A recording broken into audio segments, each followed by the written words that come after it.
Nosso corpo é dividido em órgãos, que do ponto de vista constitucional, são formados por tecidos. O tecido cardíaco, constituído pelas células que formam o coração, o tecido hepático, que forma o fígado, o tecido muscular, o tecido ósseo, entre outros.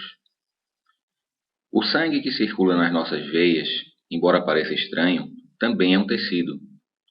Trata-se de um tipo especial chamado tecido conjuntivo líquido, que pode ser dividido em duas partes. O plasma, que é a parte líquida, e as células sanguíneas ou elementos figurados. As células correspondem a cerca de 45% do volume total do sangue. O plasma é um líquido de concentração isotônica em relação às células que ali estão mergulhadas, ou seja, a concentração de seus componentes principais está equilibrada com as células que nele circulam. Sua composição química básica é água, sais minerais e proteínas.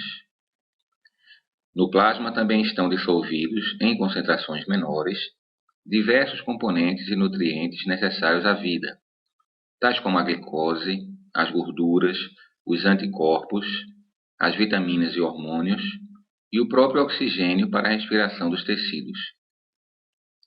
Também é através do sangue que circulam as substâncias que deverão ser filtradas pelos rins para serem eliminadas de nosso organismo, tais como toxinas e subprodutos do metabolismo celular. Vamos ver como se obtém o sangue que se utiliza para fazer os exames laboratoriais. Para isto, vamos analisar melhor seus componentes e sua função. Não é preciso dizer que o sangue tem uma importância fundamental em nosso organismo. Entre as suas principais funções estão transporte de gases, oxigênio e gás carbônico para todos os tecidos e células do corpo. Neste processo estão envolvidas as hemácias. Transporte de alimentos ou nutrientes para as células. Coleta das excreções celulares. Circulação de hormônios. Função de defesa. Esta é desempenhada pelos anticorpos dissolvidos no plasma e por um grupo de células especiais, os leucócitos. Por ser de fundamental importância, o sangue possui um mecanismo de autopreservação, ou de contenção, que é o sistema de coagulação sanguínea. Ele tem a finalidade de evitar que o sangue saia dos vasos sanguíneos quando acontece alguma lesão. As plaquetas têm um papel fundamental neste processo. São elas que iniciam o processo de coagulação, ligando-se às paredes do vaso sanguíneo quando acontece uma lesão, num fenômeno conhecido como agregação plaquetária. Diversas proteínas dissolvidas no plasma também participam do processo de coagulação, formando a chamada cascata de coagulação. Quando coletamos o sangue de uma pessoa, num processo chamado flebotomia, retiramos o sangue de seu local natural, e ele entra em contato com o ar e com superfícies estranhas. Isso ativa o processo de coagulação e o sangue passa por diversas transformações, levando à formação de um coágulo, onde as células sanguíneas ficam presas.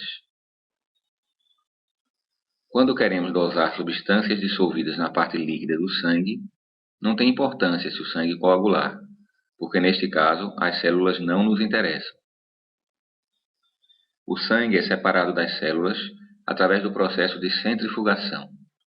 Neste processo, as células são forçadas para a parte inferior do tubo de ensaio pela força da gravidade, e a parte líquida fica sobre as mesmas e é chamada de sobrenadante. Podemos então transferir a parte líquida do sangue para outro tubo de ensaio, para evitar o contato com as células do sangue, pois elas continuam em metabolismo e podem causar alterações na concentração das substâncias que queremos pesquisar. Dependendo do tipo de exame que queremos realizar, o processo de coagulação precisa ser evitado. Isto se consegue pela adição de uma substância anticoagulante no tubo de coleta.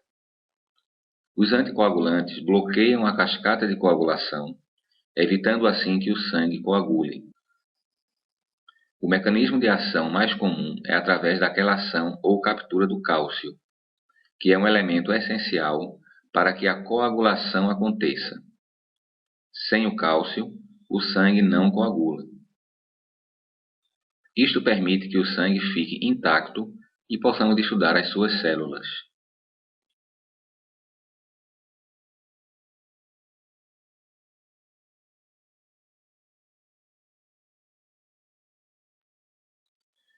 Se deixarmos um tubo de sangue coletado com anticoagulante em um instante, depois de algum tempo as células se depositam no fundo do tubo, por ação da gravidade.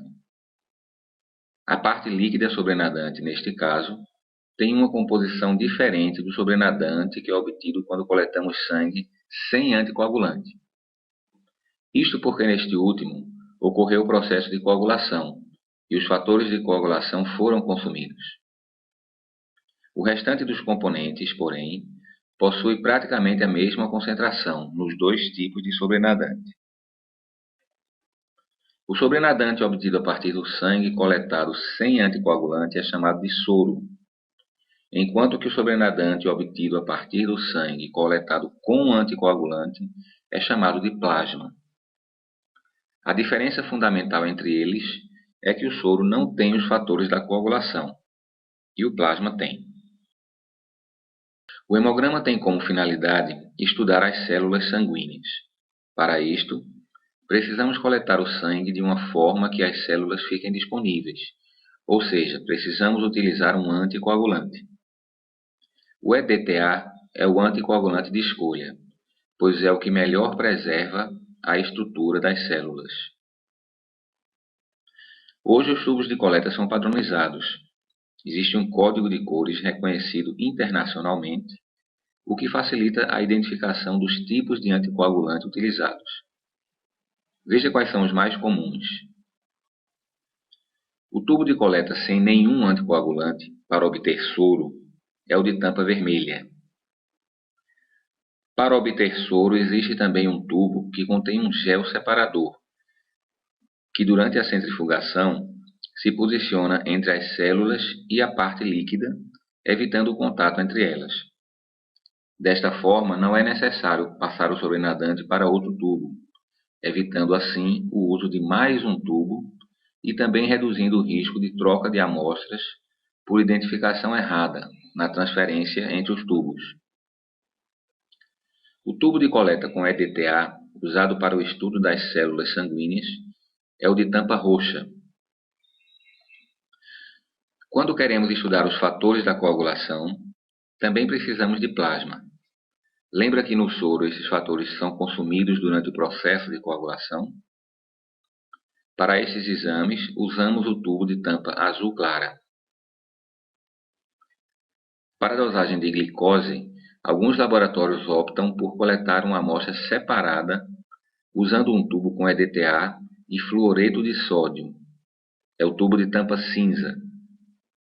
Este procedimento é adotado principalmente quando vai haver um tempo mais longo entre a coleta e a análise da amostra.